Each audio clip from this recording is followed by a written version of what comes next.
주문, 피청구인 대통령 윤석열을 파면한다.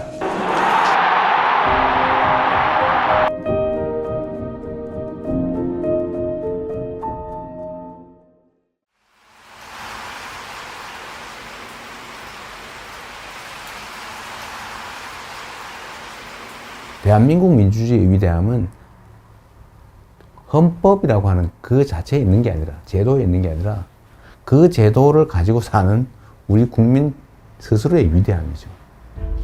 억압을 하면 포기하고 좌절하고 굴복하는 게 아니라 결국 그걸 이겨내요. 역사에서 그렇게 보여졌던 거죠. 정말 진정한 의미의 민주적 국가를 훼손하려는 그들의 시도에 대해서 끊임없이 저항해 왔어요. 이번에도 저항한 거죠. 강력한 무력을 동반한 현실적 권력을 끌어내렸지 않습니까? 저는 우리 국민들의 이 위대함이 대한민국의 위대함의 원천이라고 생각해요. 아마도 세계사에 남을 일이 될 겁니다. 그런데 겨울이 너무 길고 깊었어요.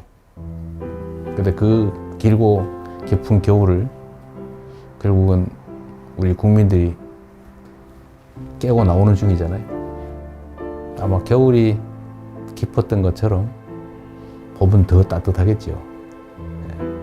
따뜻한 봄날을 한번 꼭 만들었으면 좋겠습니다. 영원할 것 같던 그 겨울도 가고 이제 봄이 옵니다.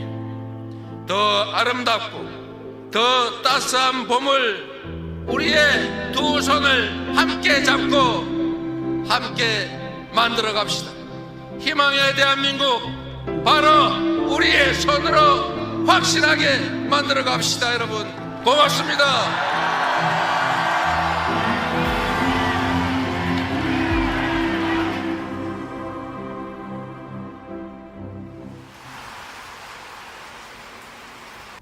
대립 갈등이 지금 아주 크죠. 그런데 그 원인은 뭐냐? 뭐 여러 가지가 있어요. 아주 근본적인 거는 경제적 이유입니다. 먹고 살기가 어려워져서 그래요. 세상 사는 게 힘들어서 그렇습니다. 그런데 왜 그러면 더 잘 살게 됐는데 왜 부족하게 됐냐? 편중됐기 때문이죠. 소위 양극화, 불평등, 격차. 이게 너무 커졌어요. 우리 사회가 총량으로는 과거보다는 더 많은 걸 가지고 있게 됐는데 개별적으로 보면 그게 너무 많이 한 군데 몰려 있습니다. 이게 이제 사실은 갈등의 원인이죠. 지금 우리 경제는 여러 면에서 일종의 사면초가 같은 상태 같습니다. 전 세계적으로 성장률 전체가 떨어지고 있어요. 그리고 경제는 사실 민간 영역만으로는 제대로 유지 발전되기 어려워요. 정부 영역의 역할이 중요한데 지금 거의 3년 동안 정부는 경제를 방치해뒀죠. 이제는 첨단 과학기술에 대한 투자가 중요한 시대가 됐습니다. 근데 문제는 과학기술의 수준이 너무 높아져가지고 개별 기업들이 감당할 수 없는 상황이 됐어요. 그래서 정부 단위의 인력 양성, 또 대대적인 기술 개발, 연구 개발 투자, 스타트업이나 벤처에 대한 대규모 투자. 또 그렇게 하면 다시 또 살아날 수 있습니다. 우리 너무 좌절할 필요 없는 거죠.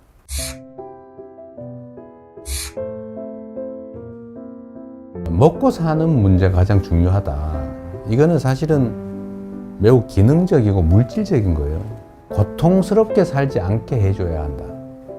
잘 산다라고 하는 건 좀 달라요. 잘사니즘이라고 하면 좀 더 가치지향적이고 좀 정신적이고 고통 없는 삶을 넘어선 더 행복한 삶을 살 수 있는 세상을 만들자. 그런 거라고 봐주시면 되겠어요. 민생 살리는데 색깔이 무슨 의미입니까?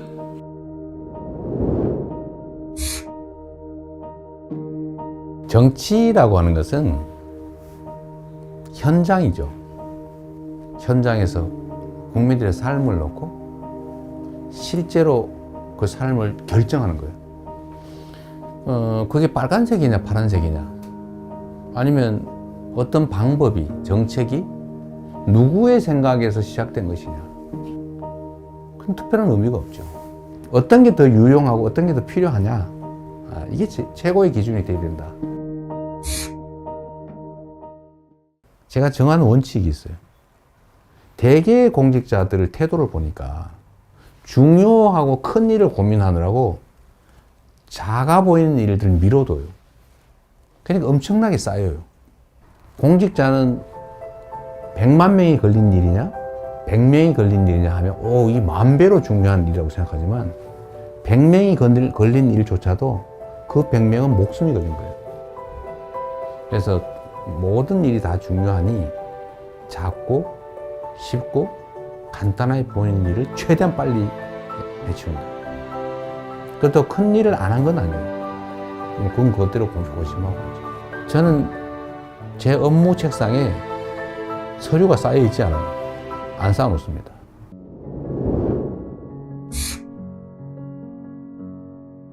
재난이나 아니면 사회적 위기 때 피해를 입는 것은 힘겹고 못 살고 어려운 사람 순이에요. 사실 그 사회의 문화의 수준이랄까, 그 사회에 대한 평가는 약자들에 대해서 얼마나 많이 관심 갖고 지원하느냐에 달려 있어요.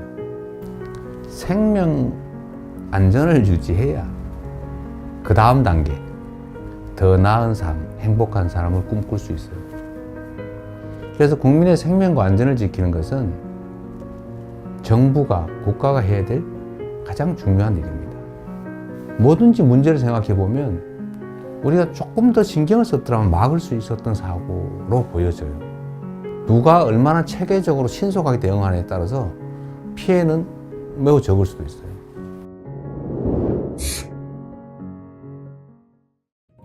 현실적으로 보면 우리가 한미동맹 매우 중요하고 또 한미일 협력관계도 매우 중요하죠. 그 속에 일관되는 원칙은 대한민국의 국익이 최우선이다. 거기에 따라 판단하면 되겠죠.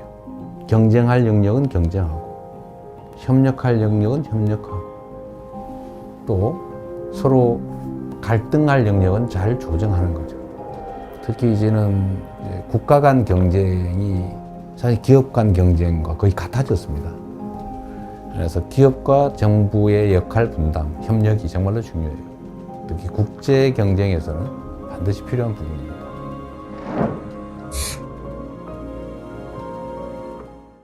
김구 선생이 정말 우리가 먹고 사는 것조차 해결하지 못하는 그 시대에 우리가 꿈꾸는 나라는 문화가 강한 나라다. 문화 강국 얘기를 하셨어요. 정말 저는 우리의 역량을 통찰한 정말 해안이었다. 지금 문화 영역에서는 정말 세계를 상당 부분 선도하고 있지 않습니까? 그럼 우리 K컬처, 한류라고 보통 부르지 않습니까? 근데 여기에 더해서 이제는 K민주주의, 아마 이번 2번에 걸친 촛불혁명, 빛의 혁명을 통해서 무혈의 평화혁명으로 현실 권력을 끌어내리는 세계사에 없는 이런 일들이 민주주의의 이름으로 이루어졌지 않습니까? 정말로 위대한 민주주의의 힘을 보여준 거죠. 대한민국이 세계를 선도하는 여러 영역들이 있다고 봐요. 저는 이런 것들을 K 이니셔티브라고 좀 통칭하고 싶습니다. 우리가 비록 규모는 적지만 소프트 파워 측면에서는 세계를 여러 영역에서 선도할 수 있겠다는 생각이 들어요. 그런 나라 한번 꼭 만들어 보고 싶어요.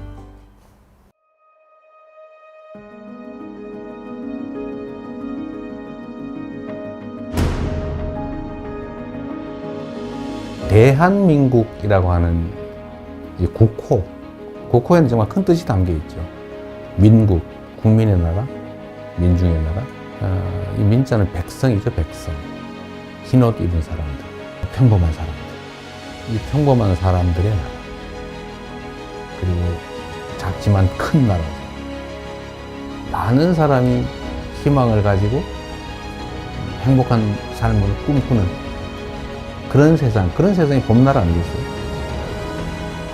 진짜 대한민국을 만들고 싶습니다.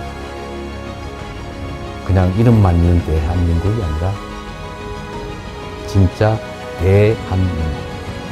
그리고 그 대한민국은 대한국민이 만들어가는 거죠. 그 대한국민의 훌륭한 도구, 최고의 도구, 이재명이 되고 싶습니다.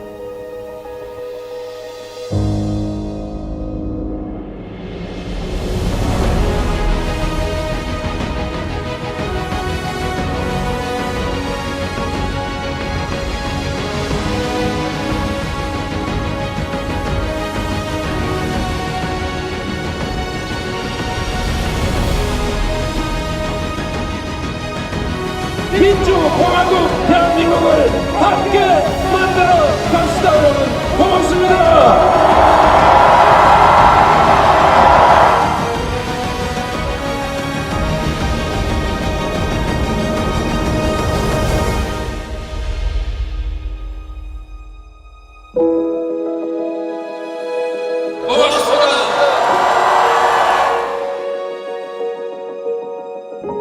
진짜 대한민국을 만들기 위해 대통령 선거에 출마합니다.